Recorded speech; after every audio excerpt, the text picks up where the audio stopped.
तो दोस्तों कैसे हो सभी। आज की इस वीडियो में डिस्कस करने जा रहे हैं टैलेंटलेस नैना के एपिसोड नंबर 5 से लेके 8 तक। तो हर बार की तरह उम्मीद यही है कि आपने पहला पार्ट यानी कि एपिसोड 1 से लेके 4 तक देख रखा होगा, और अगर नहीं देखा है तो यहाँ पर क्या कर रहे हो आप, पहले वो पार्ट देख कर आइए फिर ये वाला पार्ट देखिए, वरना आपको आधी स्टोरी में कुछ समझ में नहीं आने वाला है क्या चल रहा है, और फिर कमेंट में हेट मिलती है हमको। चलो कोई बात नहीं। तो अगर आपने चैनल को अभी तक सब्सक्राइब नहीं करा तो चैनल को सब्सक्राइब भी कर लीजिए, बेल आइकन पर क्लिक करके नोटिफिकेशन को ऑल पर कर दीजिए ताकि आप हमारी किसी भी औसम वीडियो को मिस ना कर सकें। और इसी के साथ में चलो बहुत हो गई बातें, अब हम चलते हमारी मेन वीडियो के अंदर इस इंट्रो के बाद।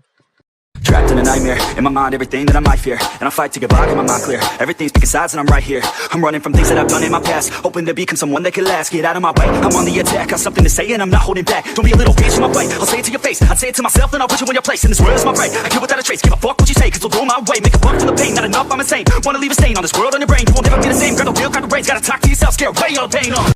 जो नाना है वो समझ गई थी कि जो सुनेकेची है वो जानता है इसकी सच्चाई, लेकिन फिर भी वो किसी को नहीं बता रहा है क्योंकि उसका गोल कुछ और है।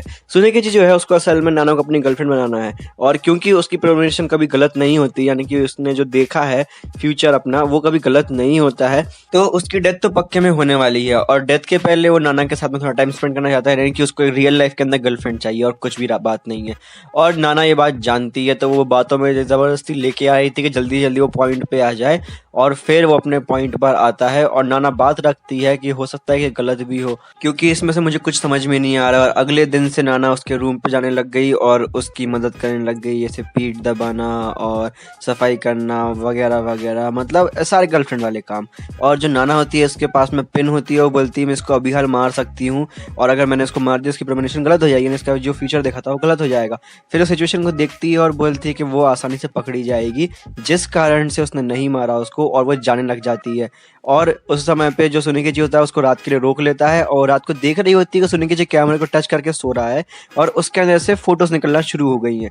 तो वो ये सोचती है कि हो सकता है कि ये सपने के अंदर सारा फ्यूचर देखता हो और कैमरा से इंस्टेंटली क्लिक कर लेता हो, और फिर कंफर्म करने के लिए बाहर जाती है और मून की फोटो लेती है और वो इंस्टेंट क्लिक होता है। उसके बाद में फोटो को देखती है और बोलती है कि सच में चेंज नहीं हो सकता है क्या। और उसके बाद में पी रूम के अंदर जाती है, और फिर वहां से वापस आने के बाद में वो काफी दुखी होती है।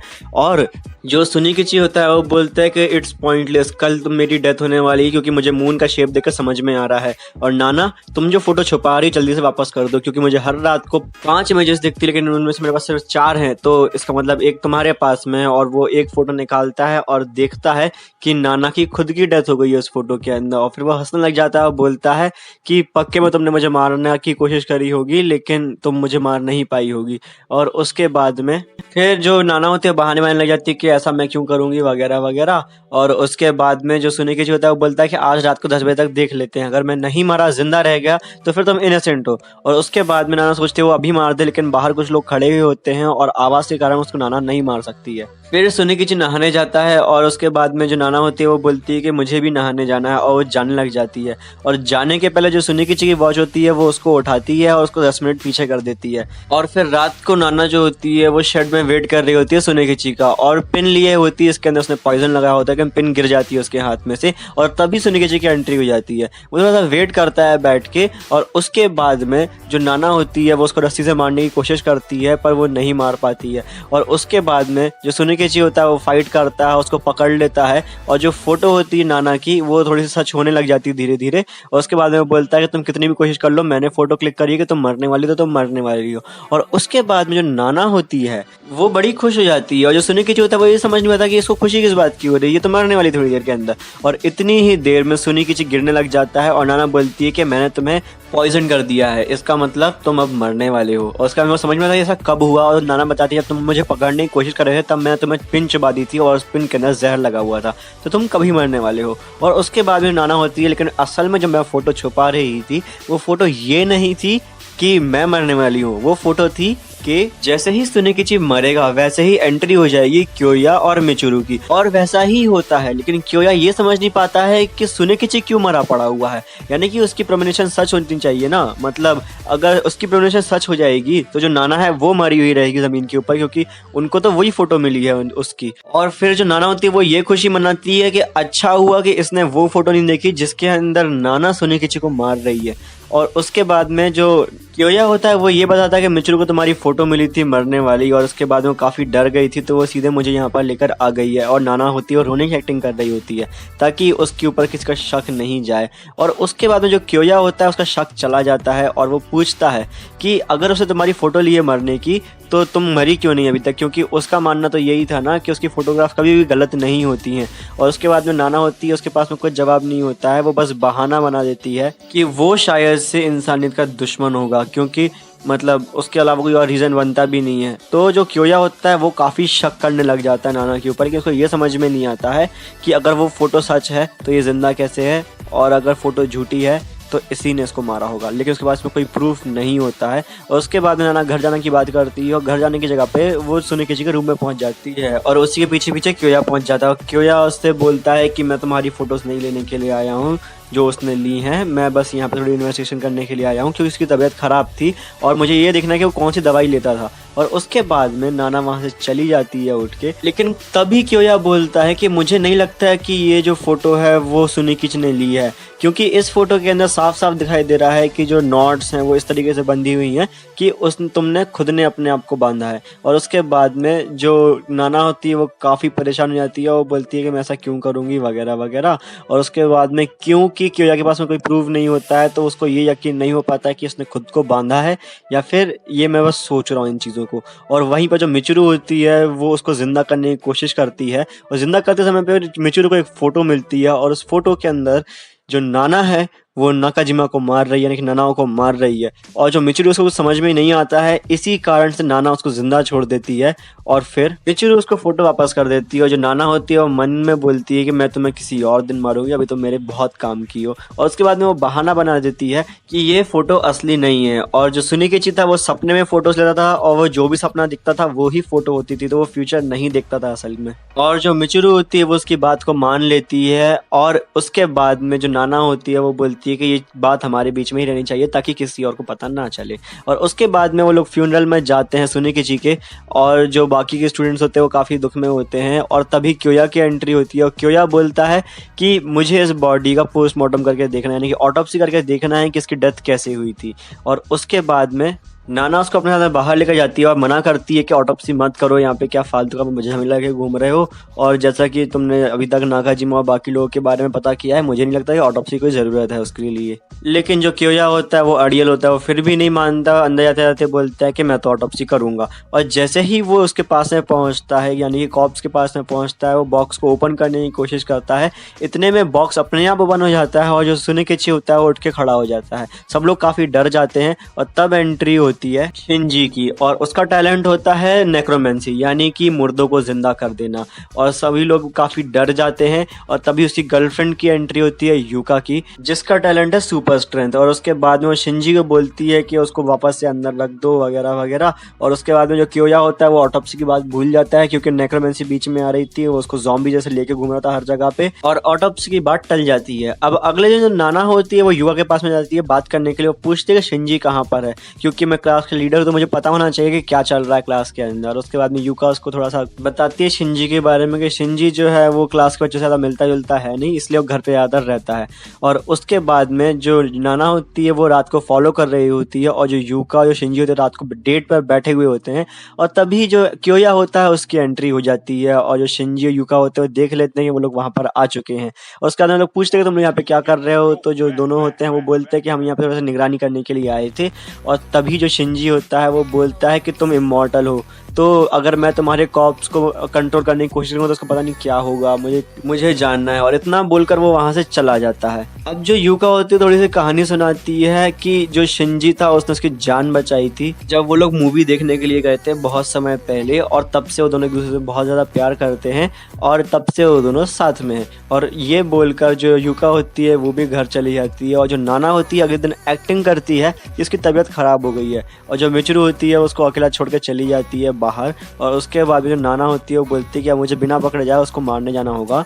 और वो जो लड़कों का डॉम होती है वहाँ पर जाती है और शिनजी को चुबा देती है पिन पॉइजन वाली, और ये सोच के आ जाती है कि वो मर गया होगा अभी तक तो। और फिर जब वो वापस आ रही होती है तब वो देखती है कि एक बिल्ली है वहाँ पर, और जो क्योया और मिचरू होते हैं उसको देखने के लिए आते हैं। तभी नाना की एंट्री होती है खिड़की के पास में, और नाना बोलती है कि उस बिल्ली की मदद करो प्लीज़। और फिर वो लोग बाहर आते हैं, और फिर वो बोलती है कि मुझे बिल्ली के मन की आवाज़ आई थी जिस कारण से मैं यहाँ पे भाग के आई हूँ उसको बचाने के लिए। और तभी एंट्री होती है यूका की, और वो बोलती है प्लीज़ तुम इस बिल्ली की मदद करो, तुम्हारी सुपर स्ट्रेंथ से उस पत्थर को हटा दो और उसको बिल्ली को बाहर निकाल लो। पर यूका मना कर देती है, और तभी क्योया बोलता है कैट फूड लेके आओ, कैट फूड से बिल्ली बाहर आ जाएगी, और बिल्ली बाहर आ जाती है। फिर यूका बताती है कि जो उसकी कमज़ोरी है, जो उसका ड्रॉबैक है, वो जानवर है। यूका बताती है कि उसको जानवरों से एलर्जी है जिस कारण से अपनी पावर्स यूज़ नहीं कर सकती उस जगह पर। और नाना सोचती है कि कितना क्यूट ड्रॉबैक है। और उसके बाद में नाना रात के समय पे यूका को मारने के लिए जाती है, और जैसे ही वो उसको मारने वाली होती है वैसे ही शिंजी की एंट्री होती है, और शिंजी जो होता है वो नाना को पकड़ के गिर जाता है संग में।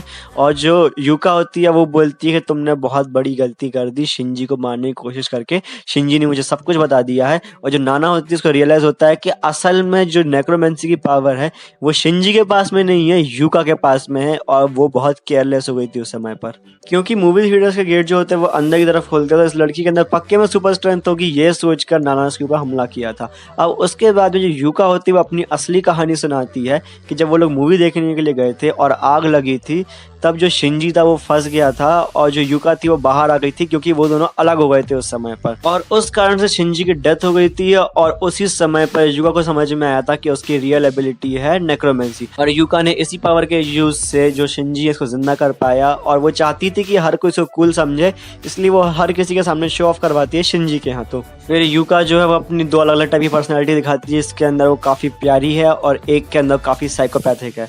और उसके बाद में नाना होती है वो काफ़ी परेशानी होती है इसके दो पर्सनैलिटीज़ है। और उसी समय पर जो यूका होती है वो समझ जाती है कि शायद से सुनेकिची को भी इसी ने मारा था। और उसके बाद में नाना हंस के बोलती है कि अगर मारा भी था तो तुम क्या कर लोगी। अब नाना उसके दिमाग से खेलने की कोशिश करती है और बोलती है कि मैं भले एक मर्डरर हूँ लेकिन तुम भी कोई कम नहीं हो, तुम तो किसी डेड बॉडी को भी नहीं छोड़ रही हो, मतलब अपने बॉयफ्रेंड को नहीं छोड़ा तुमने मरने के बाद में भी, तो तुम तो मुझसे ही बुरी हुई। और उसके बाद में जो यूका होती है उसको कोई खास फर्क पड़ता नहीं है, और वो बोलती है कि तुम्हारी जो सच्चाई है मैं सबको बताने वाली हूँ अगले दिन। और उसके बाद में जो नाना होती है वो बोलती है कि तुम्हें क्या लगता है किसकी बात सुनेंगे, उनके क्लास लीडर की या फिर तुम्हारी। और उसके साथ साथ में अगर मैं ये बताऊँगी कि शिंजी मारा हुआ है और तुम उसको सिर्फ कंट्रोल कर रही थी तो लोग तुम्हारी बात का वैसे ही विश्वास नहीं करेंगे, उसके साथ साथ मैं क्लास के लीडर हूँ तो लोग मेरी बात का विश्वास पहले करेंगे। तो उसके बाद में नाना बोलती है कि तुम्हें सिर्फ अपने शिंजी के बारे में छुपाना है सबसे कि वो मरा हुआ है ना, तो मैं ऐसा करने को तैयार हूँ, तो मैं किसी को भी नहीं बताऊंगी। ऐसी डील नाना उसके सामने रखती है, लेकिन यूका मना कर देती है और बोलती है तुम्हें लगता है मैं तुम्हारी बातों में इतनी आसानी से आ जाऊंगी। लेकिन नाना फिर बोलती है कि मेरे पास में तुम्हारी कुछ इंटरेस्ट की बात है, तो वो पूछती है क्या। फिर नाना बताती है कि मैं लोगों के मन की बात पढ़ सकती हूँ, है ना, तो मैं ऐसा डेड लोगों के साथ में भी कर सकती हूँ। और अगर मैं थोड़ा सा कॉन्सेंट्रेट करूँ तो मैं शिंजी के मन में क्या चल रहा है, यानी कि असली शिंजी के मन में क्या चल रहा है, मैं ये भी बता सकती हूँ। और जो यूका होती है वो काफ़ी शौक में होती है, वो बोलती है कि मैं तैयार हूँ। और उसके बाद में जो नाना होती है वो खड़ी होती है और बोलती है कि मैंने सुन लिया उसके मन में क्या चल रहा है, वो बोल रहा है कि नाना को मार डालो। और उसके बाद नाना वहाँ से भाग जाती है। अब जो यूका होती है वो थोड़ा सामान उठाती है और उसके बाद में शिंजी को लेकर बाहर चली जाती है नाना के पीछे पीछे, और नाना वहीं पर खड़ी होकर छुपी हुई होती है और ऐसा दिखाती है कि वो अभी अभी बाहर निकली है और उसके साथ में वो लोग उसका पीछा कर रहे होते हैं। और नाना जानती थी कि वो अकेले यूका को मार नहीं सकती क्योंकि शिंजी बार बार बीच में आएगा। उसको ये भी समझ में नहीं आ रहा था कि जो सुनेकिची है उसका नेकलेस वहाँ पर क्या कर रहा था। और उसके बाद में थोड़ी सी थ्योरी बनाती है कि असल में जो नेक्रोमेंसी है उसके लिए कुछ ऑब्जेक्ट चाहिए पड़ता होगा शायद से, ताकि वो किसी डेड को कंट्रोल कर सके, इसी कारण से शायद से उन लोगों के ऑब्जेक्ट वहाँ पर रखे हुए थे। और फिर यूका खुद ही बोलकर उसकी थ्योरी कंप्लीट कर देती है और नाना पूछती है कि नेकलेस शायद से शिंजी का होगा, तभी तुम उसको अपने पास में इतना करीब रखती हो हमेशा, और अगर मैंने उसको हटा दिया तुम शिंजी को कंट्रोल नहीं कर पाओगी, है ना। और उसके बाद में यूका नाना को ढूंढ रही होती है, लेकिन जो नाना होती है उसके नेकलेस को खींचने ही वाली होती है, इतनी देर में जो शिंजी होता है वो बीच में आता है और नाना वहाँ से भाग जाती है। और उसके साथ में कुछ ज़ॉम्बीज़ जो रहते हैं, यानी कि जो डेड पीपल रहते हैं जिनको यूका कंट्रोल कर रही होती है, वो वहाँ पर आ जाते हैं। और नाना समझ नहीं पाती कि इस आइलैंड पे इतने सारे डेड पीपल कहाँ से आ गए, यानी कि जो नाना के पहले यहाँ पे आई थी टैलेंटलेस, या फिर टैलेंटलेस जो आया था उसने इन लोगों को मारा होगा। अब नाना भागते भागते एक कॉटेज के पास में पहुँचती है, उसके अंदर छुपने के लिए चली जाती है और फिर वहाँ से कुछ हैमर वगैरह मिलता है उसको, तो बाहर निकलती है और कुछ कर रही होती है वहाँ पर। और तभी यूका वहाँ आती है और नाना कॉटेज के अंदर जाके छुप जाती है। अब क्योंकि शिंजी कभी भी दिन के टाइम पे स्कूल नहीं आता था, तो नाना को ये लगा था कि शायद से वो दिन के टाइम पे कंट्रोल नहीं कर पाती होगी डेड पीपल को, और ये थ्योरी चेक करने के लिए उस कॉटेज के अंदर छुपी रही। लेकिन यूकान ने एक टूटी हुई जगह से ज़ॉम्बीज़ को अंदर भेज दिया था, लेकिन इससे पहले कि ज़ॉम्बीज़ नाना को मार पाते सुबह हो गई थी, और जो यूका होती है वो वहाँ से जाने लग जाती है और डोर लॉक कर देती है और बोलती है कि आज रात को मैं फिर से आऊँगी तुम्हें मारने के लिए। और उसके बाद में नाना को काफ़ी गुस्सा आता है, पर वो कुछ खास कर नहीं पाती है और यूका वहाँ से चली जाती है। अब जो क्योया होता है वो यूका से पूछता है कि नाना को कहीं देखा है क्या तुमने, वो आज गायब है। और जो यूका होती है वो बोलती है कल रात को मेरे साथ में ही थी, पता नहीं क्या हुआ, मतलब हम लोग सिर्फ ऐसी बात कर रहे थे रात को बैठ के। तो जो क्योया होता है वो क्या बात कर रहे थे वो पूछता है, तो जो यूका होती है वो बोलती है कि गर्ल्स टॉक, और उसके बाद में बात टाल देती है। और क्योया समझ नहीं पाता गर्ल्स टॉक होता क्या है, तो उससे पूछता है। और उसके बाद में रात के समय पे जो यूका होती है वो फिर से नाना के पास जाती है उस कॉटेज के अंदर, लेकिन उस कॉटेज के अंदर वो ढूंढती है पर उसको नाना कहीं मिलती नहीं है। तो वो समझ नहीं पाती कि नाना भागी कैसे होगी वहाँ से।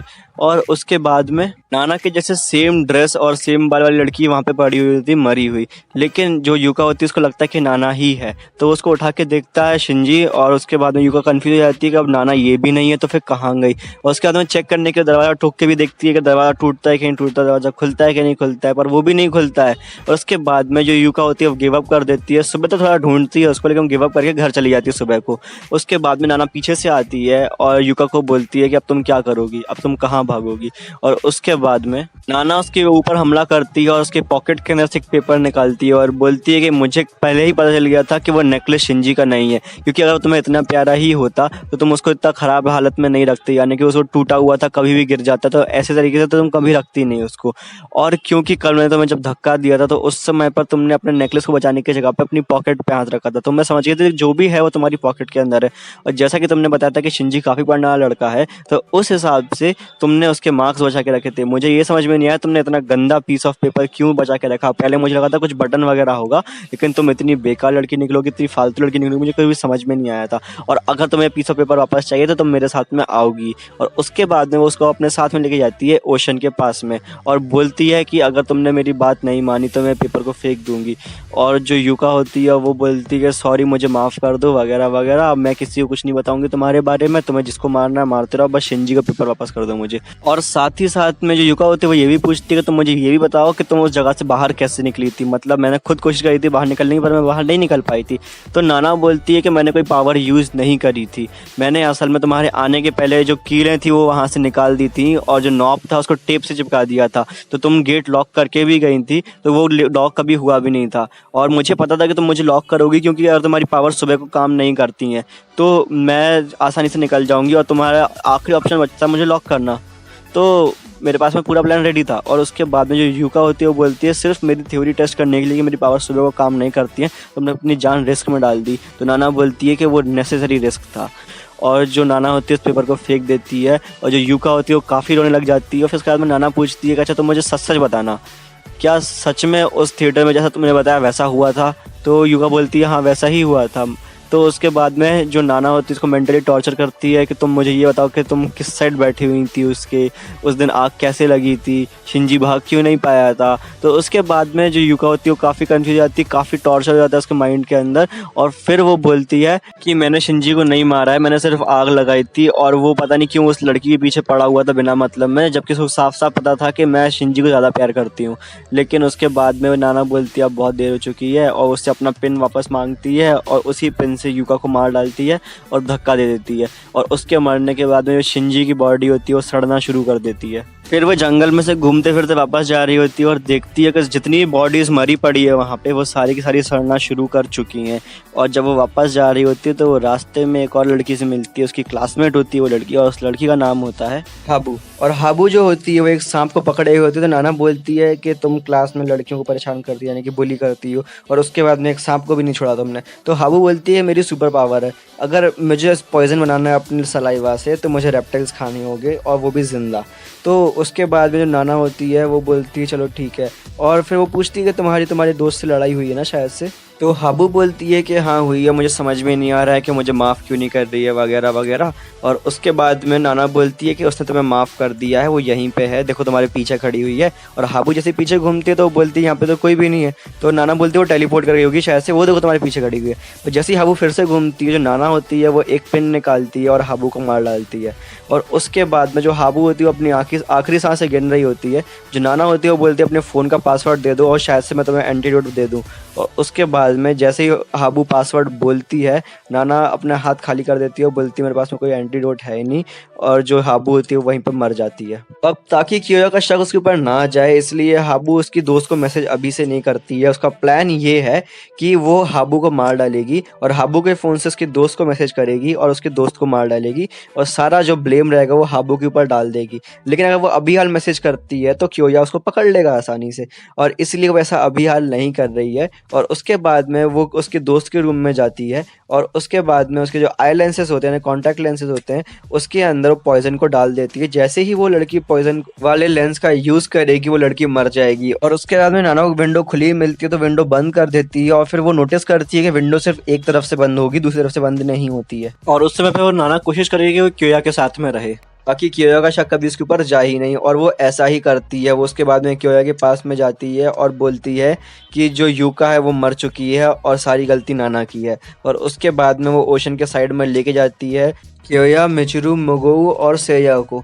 और उसके बाद में वो लोग जाते हैं वहाँ पर, वो सारी कहानी बताती है लेकिन अपने हिसाब से। वो ये बताती है कि शिंजी मर गया है, मतलब वो पहले से मरा हुआ था, और जो असली नेक्रोमेंसर था वो असल में शिंजी नहीं था, वो यूका थी। और यूका उसकी डेड बॉडी को कंट्रोल कर रही थी ताकि उससे प्यार कर सके।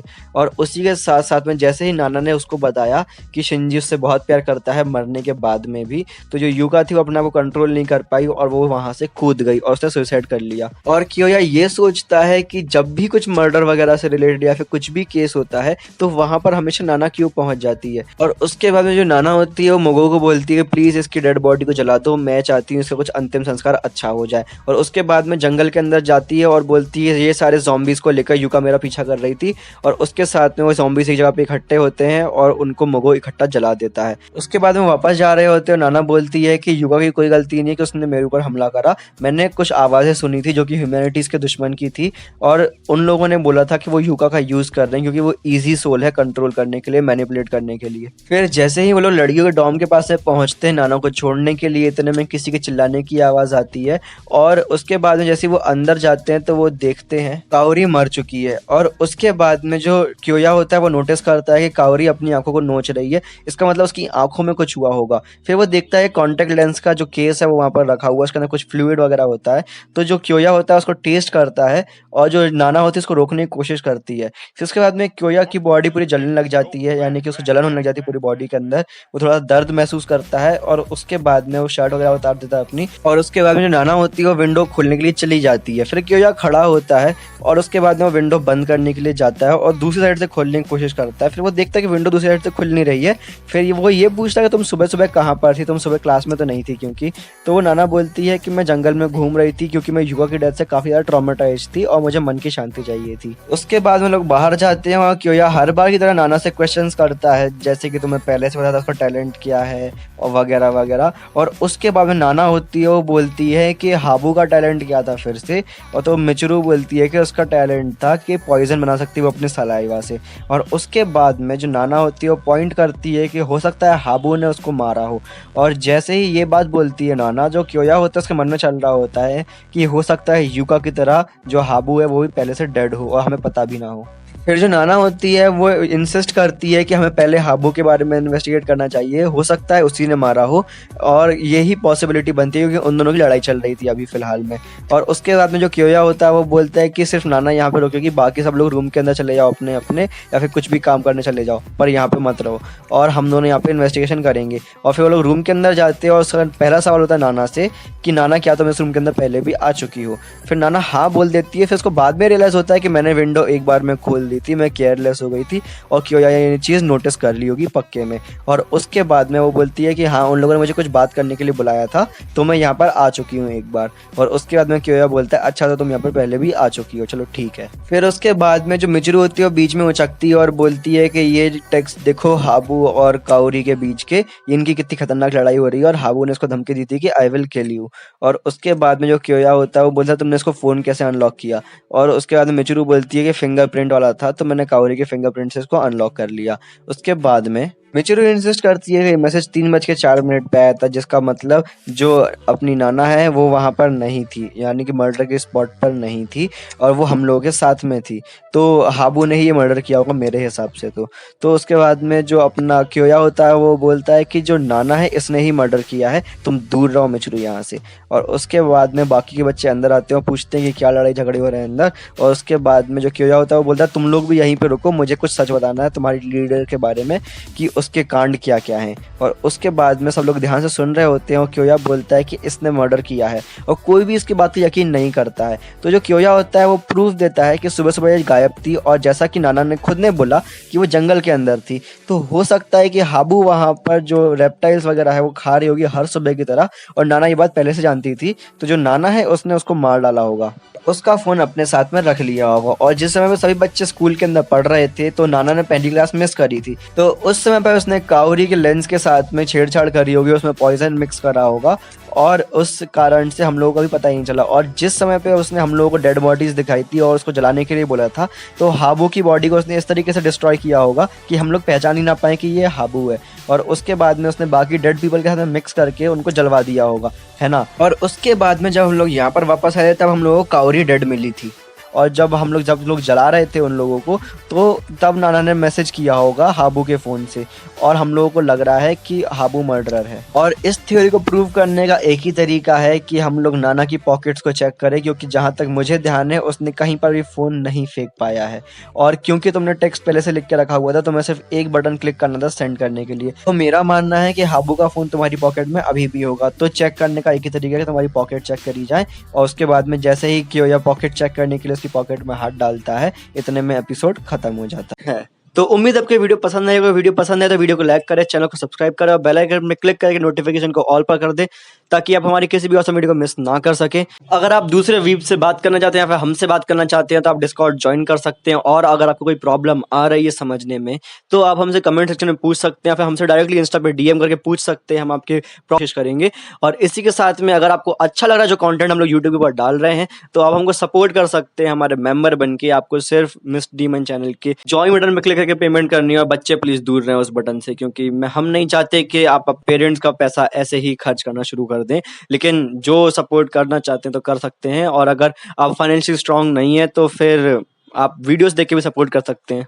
तो दोस्तों आज की वीडियो को यहीं पर कंक्लूड करते हैं। अब हम मिलते हैं हमारी अगली वीडियो के अंदर।